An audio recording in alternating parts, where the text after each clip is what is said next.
Simple and டேஸ்டியான chana gravy எப்படி பண்ணுறதுன்னு பார்க்கலாமா? இந்த கிரேவிக்கு பிளாக் சன்னா, ஒயிட் சன்னா எது வேணால் யூஸ் பண்ணிக்கலாம். நான் இன்றைக்கி ஒரு கப் அளவு பிளாக் சுண்டலை 8 ஹார்ஸ் ஊற வச்சு நல்லா வாஷ் பண்ணி எடுத்துக்கிறேன். அது ஒரு பாத்திரத்தில் சேர்த்துட்டு நீங்கள் குக்கரில் கூட சேர்த்து வேக வச்சு எடுத்துக்கலாம்.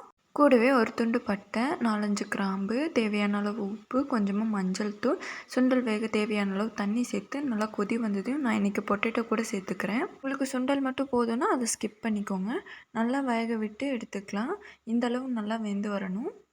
அடுத்து மசாலாவுக்கு ஒரு பாத்திரத்தில் 1 டேபிள் ஸ்பூன் அளவு மல்லி, 1 டீஸ்பூன் சோம்பு, 4-5 கிராம்பு, 1/4 டீஸ்பூன் சீரகம், 1/4 டீஸ்பூன் மிளகு, 2 வரமிளகாய், 2 துண்டு பட்டை சேர்த்து நல்லா ரோஸ்ட் பண்ணி நல்லா ஆறுனதையும் மிக்ஸி ஜாரில் சேர்த்து பவுட்ரு பண்ணி எடுத்துக்கலாம். மிக்ஸி ஜாரில் 20 பல் சின்ன வெங்காயம், 1 துண்டு இஞ்சி, 1 பல் பூண்டு, இதுக்கு பதிலாக ஒரு பெரிய வெங்காயம் கூட சேர்த்துக்கலாம். தண்ணி எதுவுமே விடாமல் இந்த அளவு அரைச்சி எடுத்துக்கலாம். ஒரு பாத்திரத்தில் 2 டேபிள் ஸ்பூன் கோகோனட் ஆயில், கொஞ்சமாக சோம்பு, நம்ம அரைச்சி வச்ச வெங்காய விழுது சேர்த்து நல்லா மிக்ஸ் பண்ணி விட்டு கலர் சேஞ்ச் ஆனதையும் ஒரு தக்காளியை அரைச்சி சேர்த்துக்கலாம். ராஸ்மல் போனதையும் தேவையான அளவு உப்பு, 1/4 டீஸ்பூன் மிளகாய்த்தூள், 1/4 டீஸ்பூன் மஞ்சள் தூள், நம்ம அரைச்சி வச்ச பவுடர் 1 டேபிள் ஸ்பூன் சேர்த்துட்டு நல்லா மிக்ஸ் பண்ணி விட்டு எல்லாமே ஒன்று சேர்ந்து நல்லா எண்ணெய் பிரிஞ்சு குக்காகி வந்ததையும் நம்ம வேக வச்சுருக்க சுண்டலை சேர்த்துக்கலாம்.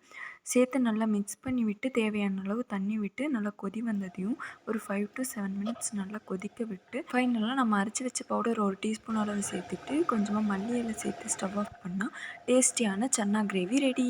இந்த சன்னா கிரேவி இட்லி, தோசை, இடியாப்பம், சப்பாத்தி, பூரி, சாதம் எல்லாத்துக்கூடையுமே ரொம்ப நல்லாயிருக்கும்.